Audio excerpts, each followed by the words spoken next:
part kedua. Nah, sebelum masuk ke part kedua, saya ingin mengulangi yang part pertama kemarin.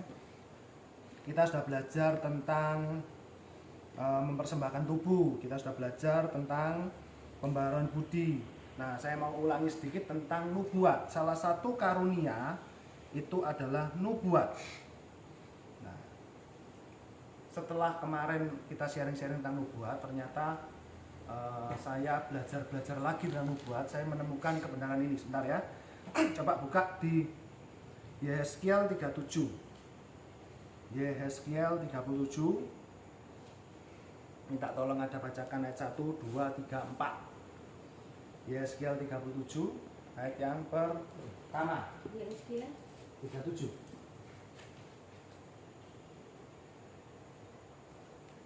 Yehezkiel 37. Saya belajar tentang ini, Yehezkiel 37.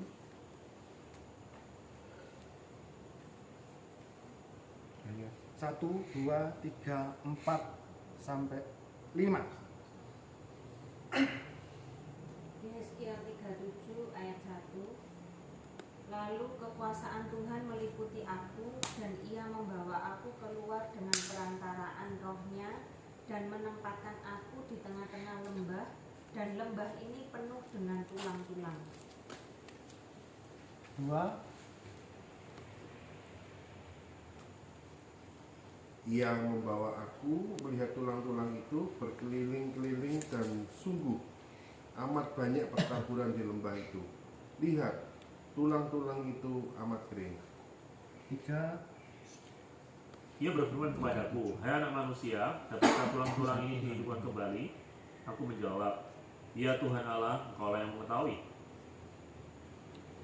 Lalu firman-Nya kepadaku, bernubuatlah mengenai tulang-tulang ini, dan katakanlah kepadanya, hai tulang-tulang yang kering, dengarlah firman Tuhan. 5. Ayat 5. Beginilah firman Tuhan Allah kepada tulang-tulang ini. Aku memberi nafas hidup di dalammu supaya kamu hidup kembali. Nah, itu nanti kalau di rumah coba baca sampai ayat 14 biar waktunya tidak kelamaan. Nah, saya belajar tentang sesuatu di Yehezkiel ini tentang nubuat. Yehezkiel itu disuruh bernubuat sama Tuhan. Isi nubuatnya apa? Bagaimana Yehezkiel menjalankan nubuatannya itu? Yaitu dengan menirukan apa yang Tuhan katakan. Betul ya? Tuhan ngomong apa? Kita Yehezkiel dengar, Yehezkiel yang memperkatakannya itu. Nah, dari ayat ini saya jadi berpikir begini. Salah satu dari nubuatan itu adalah memperkatakan firman Tuhan. Dengan kita memperkatakan firman Tuhan, kita sedang bernubuat bagi diri sendiri maupun bagi orang lain. Saya kesaksian dulu. Saya masa kecil saya, Feli tahu tapi saya nggak datang. Mama saya tahu, Devi tahu. Masa kebodohan saya pada waktu saya masih muda. Diajar Om Henok memperkatakan firman, dan ayat yang sangat favorit bagi saya itu Kejadian 26. Ayat yang ke-12. Itu ayat favorit saya dan saya ulang-ulangi. Dan saya dulu kan ada pendeta kan ngomong ganti nama disebut dengan nama saudara. Itu yang saya lakukan. Kejadian 26 ayat 12. Ini sering tak lakukan. Saya menubuati secara tidak langsung, saya menubuati diri saya sendiri.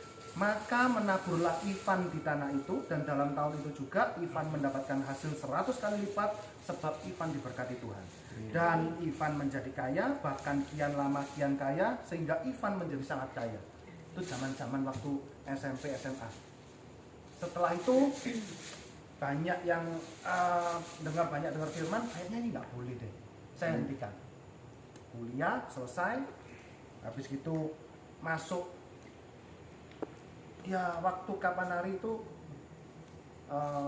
saya dengan beberapa kawan ada pas ke Surabaya ke GJS itu. Tahu-tahu setelah kita ibadah bareng ada saya, Desi, terus Ko Vincent, Bulldozer itu, sama ada Keisha, ada Inge waktu itu. sama ada Nancy. Ko Vincent satunya, sama ada Nancy. Nah, kita ibadah bareng sana, duduk depan sendiri. Tahu-tahu pendetanya waktu itu yang berkhotbah Ruth Yulia, tahu-tahu dia pegang tangan saya, dia doakan. Salah satu doanya, saya sendiri nggak sadar, waktu didoakan tuh saya sendiri nggak sadar. Dia berdoa pendeknya gini, seperti Iska engkau diberkati Tuhan. Wes, habis itu aku akan menerobos lah, Tuhan yang buka jalan lah dan sebagainya. Terus kejadian itu kan direkam sama Yogi itu, direkam dikasih ke saya, terus didengerin bolak-balik gitu. Mami yang ngomong, loh itulah doamu masa kecil itu, seperti Iska. Yang mau saya tekankan gini, ternyata masa kecil saya memperkatakan firman Tuhan secara tidak langsung tuh menubuati diri saya sendiri. Salah satu, ya bukan satu-satunya, nubuat itu memperkatakan firman. Ya, tapi ya itu kebodohan saya pada waktu masih muda. Sekarang pun saya juga tidak amat kaya juga enggak, tapi berkecukupan lah, lumayan lah. Kebodohan saya jangan ditiru ayatnya, tapi tirulah ketika kita pegang ayat firman Tuhan, terus kita imani, kita perkatakan setiap hari, kita sedang menubuati diri kita sendiri. Nah itu sekilas yang kemarin. Sekarang kita lanjut. Nah kemarin saya sudah mulai pengen kita interaksi ya, supaya tidak boring, mulai ke sesuatu yang baru. Ayat yang ke-9 ya, kemarin kita sudah bahas ayat yang pertama sampai ayat yang ke-8, sekarang ayat 9. Hendaklah kasih itu jangan pura-pura, jauhilah yang jahat dan lakukanlah yang baik. Nah, kasih yang pura-pura itu yang kayak seperti apa? Kasih yang pura-pura itu kira-kira seperti apa? Yang di mulut sama di hati beda. Itu pura-pura di mulut sama di hati beda. Tapi kasih yang berpura-pura, itu kan hendaklah kasih itu jangan pura-pura. Berarti ada kasih yang pura-pura. Iya. Kasih yang pura-pura itu yang seperti apa contohnya? Kasih yang punya maksud. Kasih yang punya maksud. Ada udang di balik rempeyek. Iya. Terus apa lagi kira-kira? Kita belajar tidak ikhlas. Kasih tidak ikhlas itu gimana? Maksudnya ya ngomongnya mengasihi tapi ujung-ujungnya yang bendolai. Pencitraan. Pencitraan. Nah, pencitraan. Nah, kita ini sedang belajar cari aplikasi-aplikasi dalam kehidupan sehari-hari ya. Pencitraan, kasih yang ono maksudnya. Terus kira-kira apa lagi? Ini kok ada yang sembunyi? Alasannya saya Ada mono itu satu. Nah, ya, jauhilah yang jahat, lakukanlah yang baik. Tak rasa tidak perlu dibahas ya, jauhilah yang jahat dan lakukan yang baik, semua pasti tahu. Hendaklah kamu saling mengasihi sebagai saudara, saling mendahului dalam memberi hormat. Mengasihi sebagai saudara, oke. Rasanya antara oke dan tidak oke. Gini, seberapa banyak dari kita yang paham bahwa saudara kandung itu sering bertengkar, betul ya?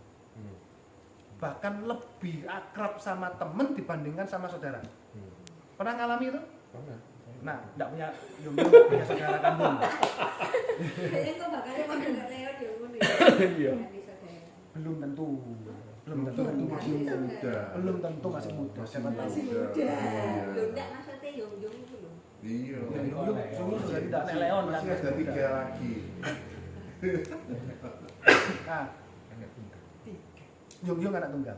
Yung-yung anak. The only child. Nah, saya suatu saat itu bukan saya sih, Feli itu sempat ditanyai sama orang sekolah itu, Mama Petra. Kamu ambek kokomu kok iso akrab gitu ya? Ya enggak tahu ya, kita seharusnya yang normal itu gimana sih? Saya takut ngono soalnya dia kukurnya gegeran. Biasanya begitu. Iya. Sama koko enggak bisa akrab, sama bahkan mungkin ada, ini sering saya dengar, saudara-saudara dimanapun juga sering. Dulur iku nek cedek mambu basin, nek ado iku mambu wangi. Iya, pokoknya kalau Ivan sama Pernah oma dengar? itu. Hah? Karena Feli kan sama oma itu. Sama oma? Kok itu lah, dia masih sama oma. Bahkan aku kan pernah ngomong deh, Ko Ivan aku udah lihat keluarganya Ko Ivan itu iso kayak Iya. adem ayam, iso rukun, ngono ya. Iya, Berarti kalau pernah. kita keluar, yang terjadi di dalam beda sama. Nggak tahu ya kayaknya. Sawang sinau. Ya pasti pernah bertengkar tuh pasti. Mhm. Tapi setidaknya sampai sekarang kan tidak sampai yang tak usir Feli keluar atau aku sing diusir keluar kan. Nggak mungkin. Nggak. Koko lanang. Hah?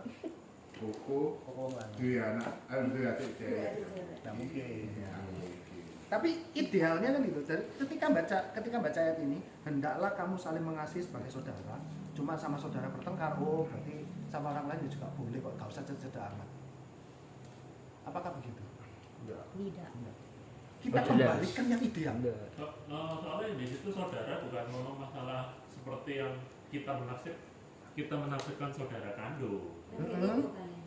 Yaitu pakai kata Philadelphia, Phileo. Apa itu video? Ya pada kayak waktu Tuhan Yesus tanya ke Petrus. Petrus, apakah kamu agape terhadap aku? Ya Tuhan, aku Phileo terhadap engkau. Jadi mengasihi seperti layaknya teman. Teman? Phileo itu Mentok keluarga. enggak selalu ya teman keluarga seperti itu, tapi ya mentoknya seperti itu, gitu toh. Jadi mengasihi sebagai saudara Saudara. ya hubungan yang dekat, jadi bukan masalah saudara kandung atau keluarga ya, tapi seperti juga kayak sohib juga, seperti itu loh. Jadi ya nggak bisa diartikan seperti itu nih. Karena katanya Philadelphia berasal dari kata itu toh, Phileo itu. Video. Nah, maksudnya gini, ketika ada di antara kita itu yang hubungan saudara itu tidak akrab, kemungkinan menafsir ayat ini bisa salah. Saudara yang dimaksud mungkin saudara seperjuangan, mungkin saudara. Tapi kalau kita kembalikan ke idealnya, mestinya baik saudara harus akrab, harus seperti teman, harus seperti saudara, harus seperti sahabat.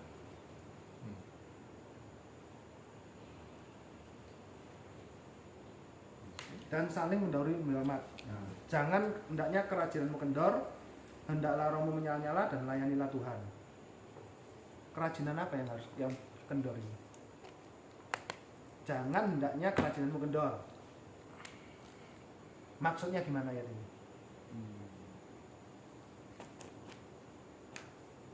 Kalau kita baca di terjemahan yang lain, coba buka Alkitab pintarnya, itu banyak terjemahan di situ.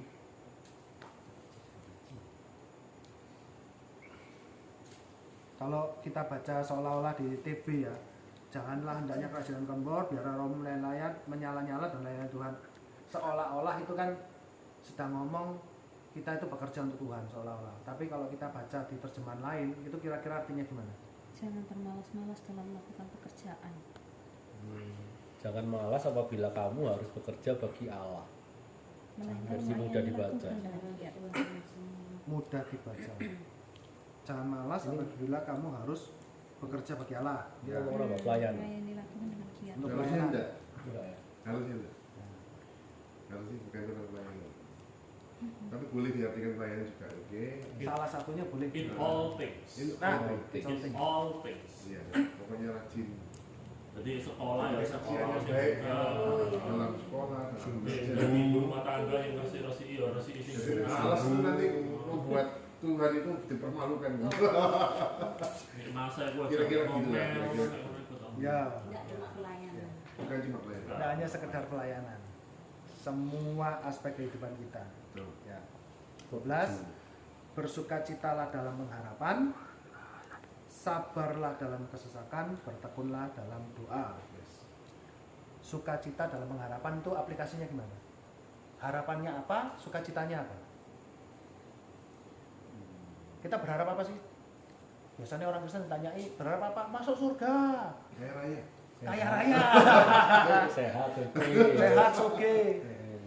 Bergembira atas segala rencana Tuhan, baik itu baik ataupun yang buruk. Coba mic-nya mana mic-nya? Gimana?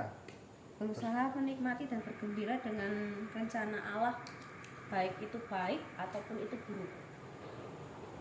Baik itu baik, baik itu buruk. Nggak, maksudnya pengharapan yang dimaksud itu pengharapan apa? Kan ada kata-kata pengharapan nih. Kalau kesulitan coba dibuka terjemahan-terjemahan lain, barangkali bisa menolong. Ini FIH itu. FYH, rencana segala Allah. rencana Allah.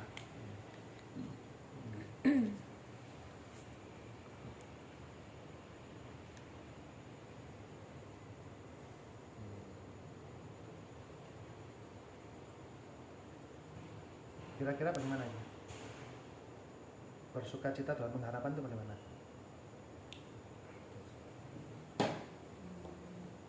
Kalau misalnya kita Kalau misalkan sakit, mm, nah sakit yang katakan stadium 4, 3 yang parah sudah. Nah, di situ kita terus bersuka cita meskipun keadaan sebaliknya masih sakit, masih belum disembuhkan, tapi kita percaya Tuhan pengharapan kita.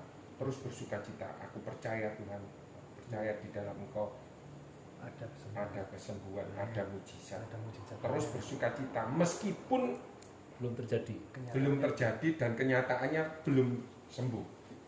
Terus bersuka Penyemangat cita, ya. ya. Anggapannya penyemangat. Nah, dalam keadaan apapun, tidak penyakit saja. Ya, salah satunya Kemudian begitu. keluarga, Salah satunya begitu. Salah yang lain? Ayo, yang punya pendapat lain?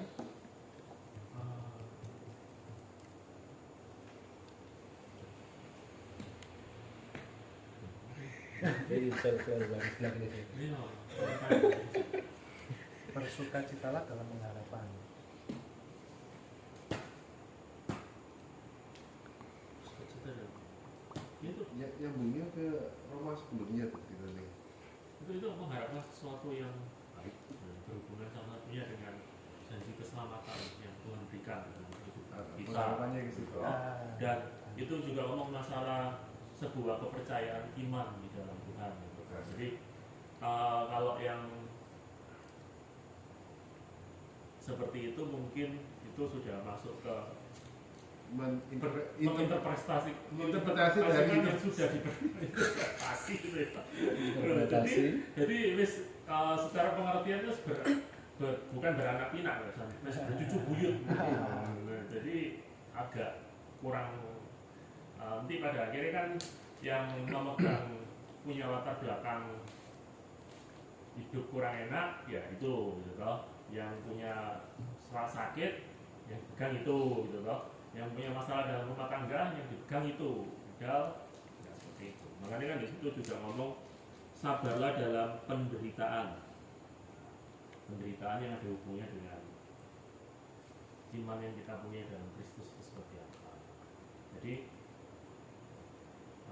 terus hubungannya kan juga ngomong dengan hubungan sesama kita, sesama orang percaya, makanya kan mengasihi sebagai saudara, kerajinanmu jangan kendor, biarlah rohmu menyala-nyala dan layanilah Tuhan. Dan kayak tadi kita ngomong in all things, dalam segala sesuatu, bukan hanya pekerjaan gerejawi saja atau pelayanan gerejawi saja.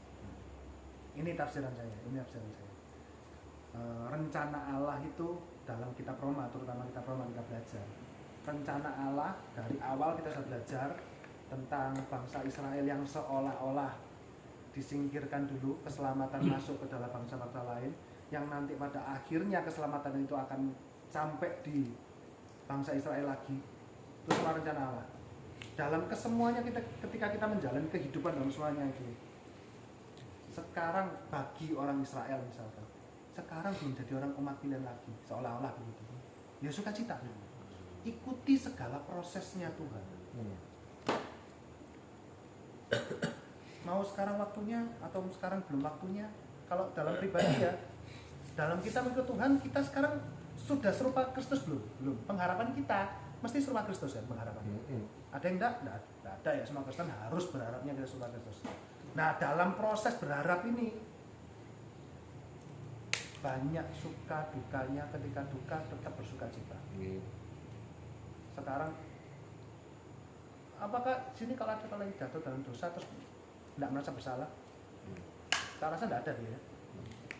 Aduh kok jatuh lagi, apalagi yang dosa yang berkelanjutan, misalkan kalau sekolah yang nyontek gitu ya, besok nyontek lagi, besok Tuhan tenang, aku sudah pasti bisa lolos, dosa tidak nyontek lagi asal aku sudah lulus sekolah. Ya nggak mungkin kan? Ya pasti ya, sudah lulus sekolah sudah pasti tidak nyontek lagi. Tapi kan dalam prosesnya itu, dalam proses kehidupan sehari-hari waktu sekolah itu menahan diri, itu bersukacita lah. Sabarlah dalam terjemahan TB2 apa? Penderitaan, Penderitaan. bukan kesesakan. TB1 kesesakan, TB2 penderitaan. Masih Bertekunlah dalam doa. Tekun doa itu piye? Terus berkelanjutan. Berkelanjutan. Tidak henti-hentinya untuk selalu. Nggak intinya itu gimana sih? Doa itu kayak gimana sih? Ayo. Loh, ya mungkin ada yang nggak paham loh. Ayo Doa doa. senantiasa. Sekarang berdoa itu gini, terus kapan masak, kapan. Oh, jam doa berarti satu hari itu mesti harus 2 jam atau gimana? Harus doa pagi jam 4, ayo. Doa pagi jam 4. Kalau Berdoa doa tidak harus sih, selalu tutup mata. nah, Kita berbicara sama Tuhan dari hati pun tahu, Tuhan pun tahu. udah lewat. Nah, terus. Kalau aku diajarinnya gini sih. Ini ngomong apa? Kalau Roh Kudus kan mengalir dalam hidup kita, tapi kalau doa nggak boleh mengalir. Maksudnya gimana? Kalau bisa kita tentu jam doa. Maksudnya itu kan soalnya ngajari kita konsisten aja. Dina iki aduh ngantuk Tuhan aku gak sida doa wis. Aku yo ono urusan guys. Memang doa itu memang harus disengaja ya kalau bisa dijadwal. Jadi supaya maksudnya bukan disiplin, bukan kita doa karena lingkungan. Maksudnya aku lagi senggang yang buka doa. Aku repot gak usah doa. Ya bukan gitu. Memang kita tentukan jadwal doa, jam doa, terus kita konsisten dengan disiplin dengan pilihan yang kita. Disiplin rohani. Mm-mm. Dengan doa jam tertentu, Jam 4 pagi. jam 4 pagi.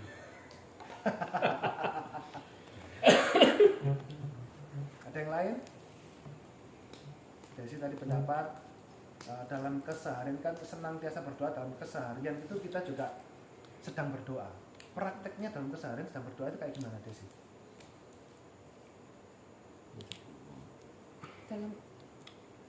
Kalau yang aku lakuin itu dalam setiap kegiatanku di dalam hati, meski seperti aku pergi ke Surabaya perjalanan, Tuhan berikan aku sehat, kuat, aku bisa melakukan aktivitasku dengan baik. Aku bersyukur aku hari ini menikmati hari ini dengan baik. Ya itu sih, kalau setiap aku melakukan segala sesuatu, entah ke Surabaya, entah kita ke Komsel sini, terima kasih karena aku ada hari ini, aku bisa berkumpul. Hal-hal seperti itu yang sepele-sepele mungkin menurut orang-orang itu sepele, tapi bagi aku itu bukan hal yang sepele. Karena ini adalah kesempatan. Kalau saya tidak punya kesempatan, saya ada di rumah sakit, saya ada di rumah tidak bisa bergerak, tidak bisa melakukan apa-apa. Bagiku bersyukur itu setiap waktu. Dan itu bagiku berdoa adalah melakukan ucapan syukur dan berusaha ngomong-ngomong sama Tuhan meskipun ngomong dalam hati. Karena berdoa kan tidak harus melulu untuk diperlihatkan. Itu sih kalau Duduk ngomong-ngomong dengan Allah kalau dulu. Ini kalau ingat ceritanya Kofran punya kenalan ini. Nah, dia ngomongnya gini sih, kalau dia itu doa itu sepanjang waktu, masih sepanjang waktu. Dia pernah cerita, aku bilang ke Surabaya nyetir. Terus tiba-tiba dia itu waktu perjalanan ingat ada seseorang, lagi sakit orang ini. Sambil nyetir sambil doa. betul. Loh, iya. Iya. Sambil Iya. kita sambil doa, tapi kan aku harus merem. Betul, ya pasti dong sambil nyetir soalnya. Enggak, cuma kalau kalau kita lihat teman-teman saudara-saudara kita yang sepupu agama ya, itu kan pasti mereka punya doa. Maksudnya punya doa itu Jam khusus. kalau kita ini kan tahunya cuma doa Bapak kami. Kalau doa. Oh, Jadi iya. Macam-macam. betul-betul ada teksnya terstruktur gitu. Bukan Katolik. Ada, Pak. Pikir kerja Katolik. Enggak, maksudnya Kristen kan. Nah, ini Mereka sepupu. Ya wes itu GKI. Iya, Ada. oke. Oh, Ada. Ada. Protestan pakai. Betul-betul. Oh, Iya, oke, iya. oke. perlu survei. Enggak apa-apa. Saya tahu cuma doa Bapak kacau doa Yabes. Lupa. Terus lanjut terus. Hah?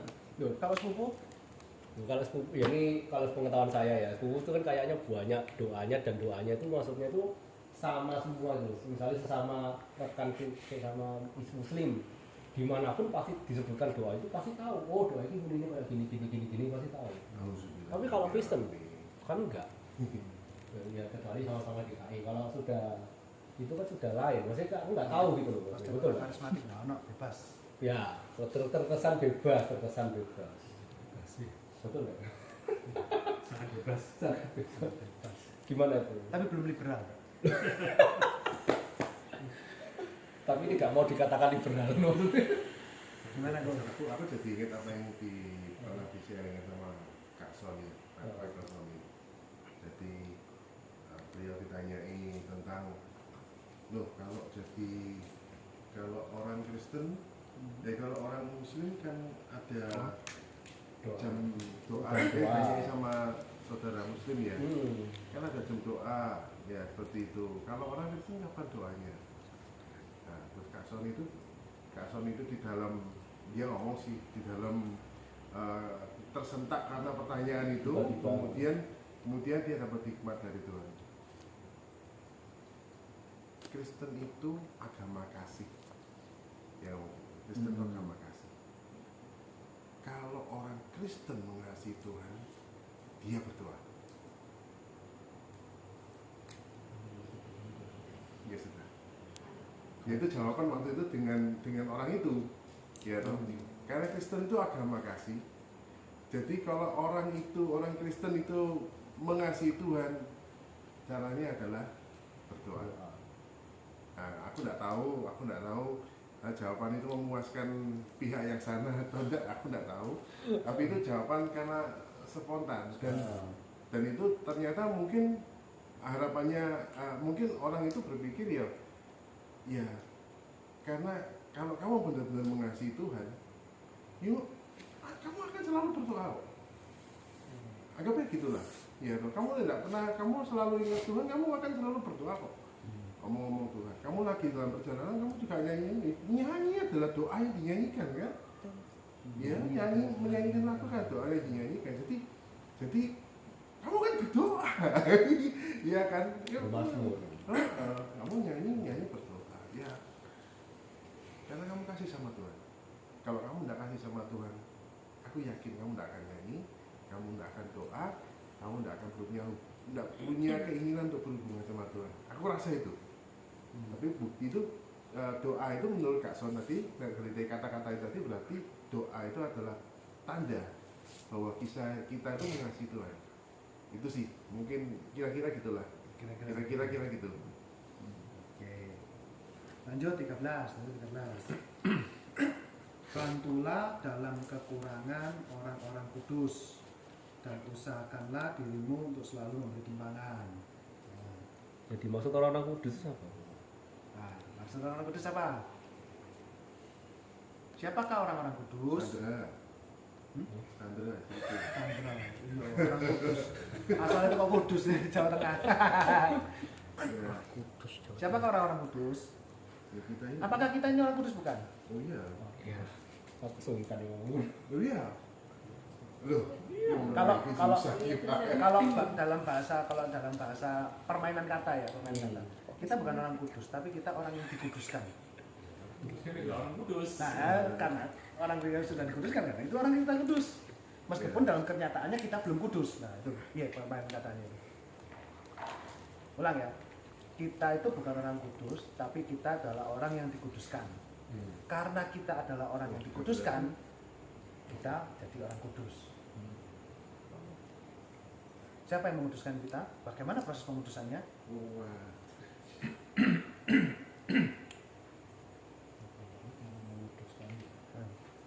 Proses pengudusannya gimana? Kita dikuduskan. Cara Tuhan menguduskan kita gimana?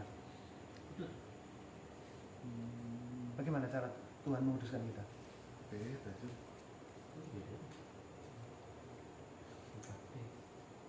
Baptis. Pintu gerbangnya adalah baptis. Ayo, satu pintu gerbang adalah baptis. Yang lain? Oh iya, membantu. Menantu itu beda. Apa itu? Jadi ada sebenarnya PB2 turutlah menanggung kekurangan orang-orang kudus. Bantulah. Wow. Turutlah menanggung. Kekurangan orang-orang Wow. kudus. Waduh. Wow. Berat tambah. Berat. Contoh. Langsung Wow. Ya. mau ambil contoh nyata nih. Beberapa waktu yang lalu itu Pak Barnabas Waras itu ditelepon sama salah satu orang dari lapas. Ngomongnya orang dari lapas itu, dia itu pingin pindah agama, pingin menjadi orang Kristen, pingin dilayani. Dalam prakteknya setelah dikunjungi dan sebagainya, setelah didoakan, dalam prakteknya dia terus menerus minta bantuan finansial. Wow. Ya, terus Iya. dia kan pendeta tuh, pendeta dari, tahu Barnabas Laras kan ya? Oh, Pak Barnabas Laras itu adalah salah satu pendeta yang melayani di Desa Lengkong Lor di Nganjuk, dari dari kota Nganjuk naik ke atas ketemu hutan jati, masuk lagi keluar dari situ, terus ada sebuah desa yang menurut saya kurang menarik. Kering, gersang, panas, padahal posisinya agak atas. Jati-jati tok. Terus kayaknya orang situ mungkin bertani ada, terus sama orang Ladang mungkin. kayu bakar. Jadi Bukan kayu, meja-meja dari kayu, jati-jati. Oh. Mebel itu ada, tak lihat itu. Ada yang punya Fortuner. Itu jualan akarnya jati itu. Iya, akarnya jati terus dijadikan mebel-mebel kan. Potong dibikin meja. Meja, mebel itu di sana saya nemu. Soalnya motor pohon ini dibantai dia sama Oh iya, sama hutan tani. Ya. Nah, terus Akarnya kan bisa. jemaatnya pendeta ini pelayanannya jemaatnya kira-kira 1, 2, 3, 10 orang lah ya. Iya yang ya. Kira-kira jemaatnya 10-15 orang ya. 10-15 orang. 10 orang. 10 orangan, 15 orangan, ya, maksimal 15 lah. Tua-tua semua. Bisa membayangkan ya. Ke atas. Saya tidak mengemal tapi bisa membayangkan kondisi finansialnya. Nah, sekarang kalau sudah tahu ini, tahu ayat ini, dan sedang dia itu di dalam tanda kutip diporoti terus tiap minggu, dia orang kudus nggak? Pasti kan pendeta orang kudus. Terus kita yang tahu bagaimana? kayak omongannya Daniel Alexander dan Capulu kemarin itu. Iya. Mau Kristen ada medit. Iya. Berat. Kalau kena posisi seperti itu mau nggak mau ya, wes mau nggak mau gimana? Bantu, itu bukan bantu ya, itu turut menanggung loh. Oh, dalam hatiku ya, kok sing kena hapus kok milih aku sing korban gini. Tapi mau nggak mau gimana? Ya sekarang sih dalam beberapa kondisi ada beberapa testimoni bahwa orang itu punya kesengajaan memang mencari belas kasihan ke pendeta-pendeta demi Kelancaran pelayanannya dia. oh bukan, maksudnya orang yang di penjara itu tadi menghubungi pendeta melas-melas demi dipenuhi kebutuhannya. Oh. Entah itu minta buat makan, entah itu minta buat berobat, entah itu minta apapun lah. Definisinya cukup jelas ya, turut menanggung. Soro bareng. Iya kok, FHYH. supaya Bila ada anak-anak Allah yang memerlukan pertolongan, saudaralah yang wajib menolong mereka. Waduh. Biasakanlah ngajak orang-orang seperti itu makan di rumah saudara. Dan bila perlu, berilah mereka tempat untuk menginap. Ini sudah kita diberi makan oleh Gusti Allah. Bila ada anak-anak Allah yang memerlukan pertolongan, saudaralah yang wajib menolong mereka. Kalau Bianika, tolonglah mencukupi kebutuhan-kebutuhan orang Kristen lain. Tapi gini ya, ini ayat ini tolong jangan diputuskan dari yang atasnya. Yang atasnya itu kan ada hendaklah kerajinanmu gendor. Jadi saya khawatir cuma ada beberapa orang yang tidak bertanggung jawab memang dengan sengaja malas kerja, kemudian minta Iya. dipenuhi kebutuhannya. Pakai ayat 13 gitu. Coba misalnya Paulus lain sih, 1 Tesalonika itu. 1 Tesalonika, Yang kemudian ada orang yang tidak tertib hidupnya, pada akhirnya mereka milih bermalas-malasan. oh ya, dalam tertib hidupnya dan bermalas-malasan. Nah, itu ayat ini ya kita juga bijak ya dalam melihat Iya. bila kemarin beliau Pak Barnabas memutuskan untuk memutus kontak dengan yang di penjara. Harusnya kan nolong terus kan, tapi karena satu dan lain hal masukkan beberapa orang memutuskan putus kontak. Ya terhadap yang seperti itu memang waktunya Tuhan suruh putus kontak ya putus kontak lah sudah. Seolah-olah mengaku orang kudus tapi jadi lintah. Oke, 13 clear. Berkati siapa yang mengenai kamu, berkatilah dan jangan mengutuk. Tahu semua lah ya. Cuma prakteknya nggak tahu dilakukan apa enggak, tapi sudah tahu semua lah. 15. Bersukacitalah dengan orang bersukacita dan menangislah dengan orang yang menangis. Tahu tapi sangat sulit dilakukan. Setuju? Setuju. Terutama misalkan contoh misalkan pengalaman hidup, pengakuan dosa saya, pengakuan dosa. Ada saudara, ya intinya saya sama saudara itu agak gimana ceritanya ya. Saya memiliki sebuah program gitulah ya, pengen jalan ke sini, terus tahu-tahu sama dia itu di take over. Nah, di take over. Setelah di take over, terus mendadak dia mengalami masalah gara-gara take over. Ya perjalanan kita bersama sih. Ini kan kerjaan kita bersama, terus mestinya saya nge-lead jalan, terus dia take over jalan. Nah setelah dia jalan ada masalah. Dia lagi susah gitu ya. Respon hatiku seneng ya. Wapokmu kapan yo. Ayat ini gampang tapi prakteknya sulit.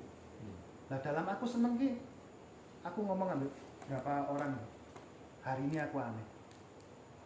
Hatiku seneng lihat dia susah, tapi otakku ngomong gak oleh aku seneng. Cengli ini kowe kudu susah bareng dia. Juga valid. Harusnya gitu ya. Tapi aku merasa suka cintai dari dalam. Tapi otakku nyuruh aku tidak boleh. Perlu gitu kali. Gimana? Iya. Mungkin nggak pernah. Iya. Seringkali kan otak secara logika kan kita yang lebih cili, make sense lah. Make sense. Secara otak kita, secara nalar kita itu kan membenarkan kenapa orang lain pada akhirnya istilahnya Dia terima hukuman dari Tuhan. Nah, itu. kita manusia cenderung merasionalkan hukum kabur Tuhan. Ya. Iya. Tapi secara hati maksudnya secara hati nurani lah, Hati nurani ya. nur aini, nurani. Ngomong bahwa Roh Kudus mengingatkan nurani kita nggak boleh. Nah, kalau saya merasa begitu dengar kabar itu kan belum langsung spontan, waduh, apa mau kapan sukacita. Tapi saya merasa dari otak saya yang menekan, konceng line gak oleh ngono. Soalnya tiba-tiba ini firman. Iya, otakku yang ingin firman. Nah, begitu ini firman, Ceng line kowe gak oleh ngono. Jadi suatu masa aku merasa harusnya aku sukacita tapi aku juga susah.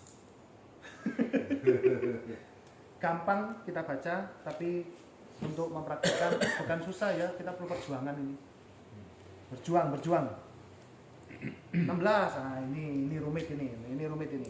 Hendaklah kamu sehati sepikir dalam hidupmu bersama. Hendaklah kamu sehati sepikir. Sehati sepikir itu piye? Kalau terjemahan lain itu rukun sehati sepikir. Bisakah orang itu sehati sepikir? Kalau pertanyaan lain begitu. Masing-masing punya keinginan, masing-masing punya interpretasi apa yang dia pandang baik, masing-masing punya argumentasi tertentu bahwa yang dilakukan itu yang paling baik. Bisa menjadikan satu pikiran bahwa yang baik itu idealnya yang ini. Atau gimana? Sehati sepikir itu gimana?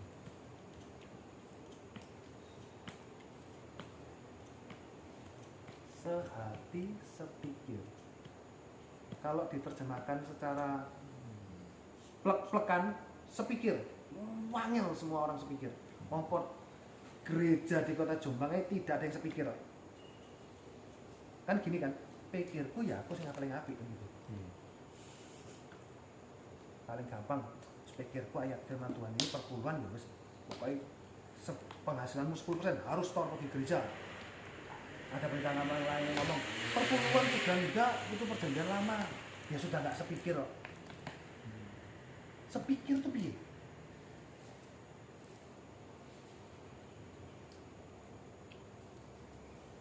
Yuk. Standarnya harus Tuhan. Standarnya harus Tuhan. Standar Tuhannya yang gimana? Ini aku sih simpel sih. Mike. Kebetulan kan Loh, supaya yang rekaman itu dengar suara merdunya. Yang dari Papua tadi. Bapak, dia yang dari Papua tadi. mana ada di Papua. Ini kan kayak contoh aku basis skala. Gak usah ngomong nambah orang lain. Itu hal yang paling angel sih. Makanya aku kasih contoh sih paling sederhana pasangan suami istri lah. Itu pun tidak sehati sepikir. Kayak kita kemarin diskusi perkara sekolah, hai, aku punya pikiran apa, dia punya pikiran apa. Itu kan balik lagi.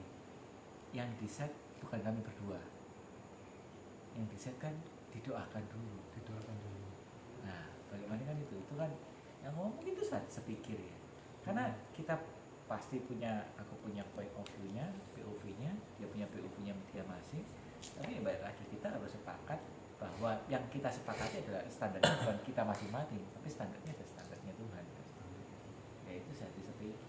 Nggak mungkin kita sepikir lah. Nah, cuma maksudnya kan harapannya kan ketika kita didoakan kita mendapatkan feedback-nya itu. Ya. Nice.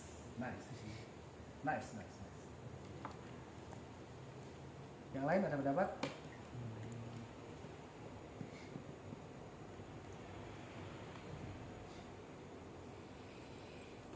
Ya, yang dikemukakan nice sih.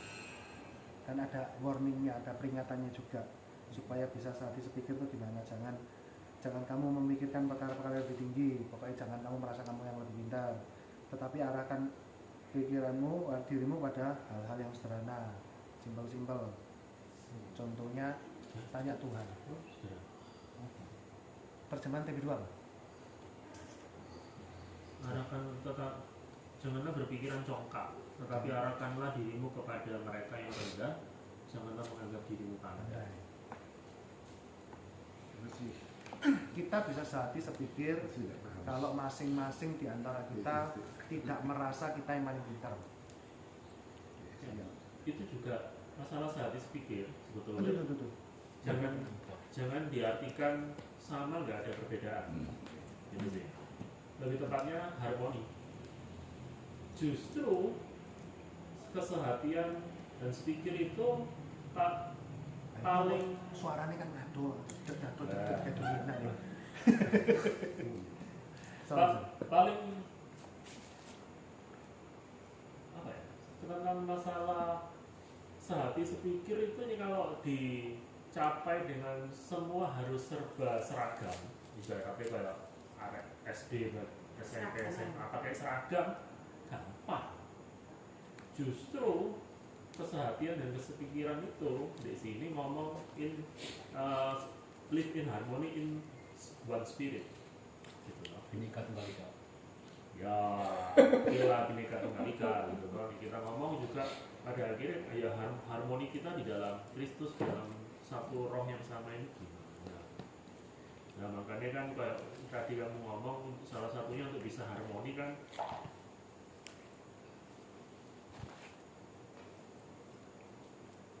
yang merasa lebih tinggi merendahlah, sehingga yang merasa rendah itu enggak semakin merasa rendah tapi bisa sedikit Nice. Harmoni. Menyeimbangkan lah bukannya. ya. Harmoni kayak main musik kan butuh harmoni. Jadi si congkak tidak semakin congkak. Si congkak itu Congkak. obat. Congkak itu adalah mengambil hati orang-orang penting. Mike. Gila. Congkak adalah Ada. Ini tadi FIH itu ya. Eva ya gimana? Jangan mengambil hati orang-orang yang penting lah, itu tadi yang bagian tongkatnya tadi. Jangan mengambil hati orang yang penting, jangan segala sesuatu. Oke, Eva ya. Oke, clear. Satu pikir harmoni. Masing-masing harus merendahkan diri, tanya Tuhan. Nanti Tuhan pasti bisa mempersatukan. Tahu-tahu merasa srek ini jalannya yang diambil. Klik. Klik. 17. Bisa ngono, bisa hal yang lain. Bisa tambah nggak klik ya? Tambah. Yo ini pengalamanku sih. Mike. Nggak usah. Sing ndak yang bukan jalannya semakin tertutup aja lah. Oh, yang bukan jalan makin tertutup. Tahu-tahu yang jalannya malah jalannya makin terbuka terbuka. lebar. Oke, Seolah-olah. Seolah-olah. bisa jadi. 17. Janganlah membalas kejahatan dengan kejahatan, lakukanlah apa yang baik bagi semua orang. Clear lah ya. Sedapat-dapatnya kalau hal itu bergantung padamu, hiduplah dengan perdamaian dengan semua orang. Clear ya? Clear. Clear. Susah dilakukan lagi. Hah? Susah dilakukan. Dalam perdamaian. Ayat itu keluar itu. Pada waktu saya ditikung tuh ayat itu keluar. Jadi kalau otot-ototan, pertama kali kan otot-ototan, gak iso, mestinya kowe sing ngalah. Aku yang sudah pegang kendali duluan, aku sudah ngurusi sudah 3/4 jalan, kamu tinggal 1/4 kok kamu yang ngambil lari. Kalau aku enggak, kamu kasih kontrol, aku sama keluargaku semua mengundurkan diri. Ayat ini yang keluar. Sedapat-dapatnya kalau hal itu bergantung kepadamu, usahakanlah perdamaian daripada tukaran. Wis lah. Bisa. Daripada tukaran, wis lah. Ini aku jawabannya di ayat 19. 19. Saudara-saudara kekasih, janganlah kamu sendiri menuntut pembalasan, tapi berilah tempat bagi murka Allah. Ini mau tak bahas ini nanti ya. Sebab ada tulis pembalasan adalah hakku. Akulah yang akan menuntut pembalasan firman Tuhan. Disebut dengan orang yang berserah. Nek berserah kan ya itu nang. Iya. Terserah ya. Saya mau membahas tentang pembalasan Tuhan. Nah, menurutmu pembalasan Tuhan bagaimana? Menurut pendapat saya, ini tafsiran saya. Kalau kita mengharapkan bahwa musuh kita yang jengkelno kita bakal dipukuli Tuhan secara sadis, peluangnya adalah 0. Tidak akan pernah mungkin. Karena Tuhan lebih mengharapkan orang ini selamat. Tuhan lebih mengharapkan orang itu diselamatkan masalahnya. Jadi bayangkan saja kita punya 15 anak, semuanya itu anak kita loh. Satu gregetno, apakah anak yang pertama sama anak kedua ngomong sama anak yang ketiga, ngomong sama bapak, anak ketiga semoga dipukul papa sampai berdarah-darah sampai pincang. Tak akan pernah mungkin itu kejadian. Andai kata dipukul loh, tak pernah mungkin sampai pincang. Proses sampai sing suwe wong iku. Kita kan suka gitu. Loh, prosesnya sesuai. Kita kan suka gitu. Nyakit hatiku dikenek loh Tuhan kanker. Gak mungkin Tuhan ngasih dia kanker. Enggak mungkin. Saya yang percaya Tuhan enggak seperti itu. Andai kata mukul pelan, Tuhan tegur itu pelan. Tuhan tuh kasih kok. Yang terjadi tambah orang yang tadi itu Mike. Yang terjadi Yang mendoakan jelek itu. yang udah jelek tadi Kena itu kopinya sendiri. dijawab itu lagi nih. Nah, hati-hati lo ya. Kamu marah. Dosa itu sudah mengikut. betul. Kira-kira kita Sama semua Jomo itu no. jagaan hatimu lo ya, jagaan hatimu lo ya, mulai mangkel lo Iya, ya. Iblis sudah mengintip lo ya, yang iblis sudah Iya, mengintip ya. ayo waspada. Iblis sudah mengintip lo ya. Tambah dulu dong.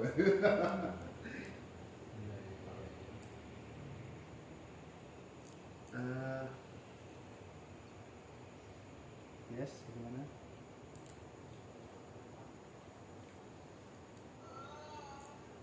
Lanjut, 20. Apa itu? Tidak ingin. 20. Tetapi jika seteru lapar, berilah ia makan. Jika ia haus, berilah ia minum. Dengan berbuat demikian, kamu menumpuk bara api di atas kepalanya. Itu benar. Mike dong. Itu benar. Benar. Ya, secara pemikiran kita sama kita membalas dengan suatu balasan yang buat dia terpukul, sebetulnya sama-sama rugi.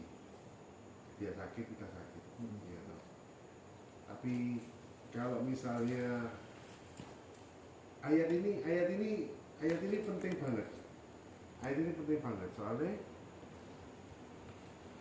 itu orang yang mengampuni, misalnya ya, ada orang jahati kamu dan kamu tetap baik sama dia. Misalnya di sini dikatakan bahwa jika ia makan, dia lapar, kasih makan. Kayak gitu kan? Itu bener memang. Itu kayak piye ya. Kita nih dalam hati itu tetap damai, sedangkan dia itu berpikir. Dia langsung berpikir, dia jadi berpikir, ini aku yang salah atau gimana itu. Itu definisi ngasih bara di atas kepala tadi. Itu. Tapi ujungnya adalah kalau memang sama-sama akhirnya dia ngerti, paham, dia minta maaf, berdamai, bukankah itu lebih baik? Yes, lebih baik. Itu tadi. Oke. Menunggu para Tapi sekolah. belum sadar berarti bara apinya belum di atas kepala ya. Enggak Tunggu juga. waktunya. Tunggu Tunggu waktu. Itu tetap, bukan. kamu tetap baik sama dia, itu sudah seperti ngasih bara di atas kepala. Bisa diyakini belum ada bara di atas kepala. Bukan belum ada bara di atas kepala, tapi baranya belum sampai kena nyentuh kulit gitu ya. Maksudnya Baru di kulit. ngalang-ngalang. Mungkin rambutnya baru, tapi gini lah itu it's clear. Aku udah ada. Nanti saya mau ngomong setelah rekamannya mati. Oh gitu ya. 21. Janganlah kamu kalah terhadap kejahatan, tetapi kalahkanlah kejahatan dengan kebaikan. Clear, Roma 12. Clear. Terima kasih, Tuhan Yesus memberkati. Matikan.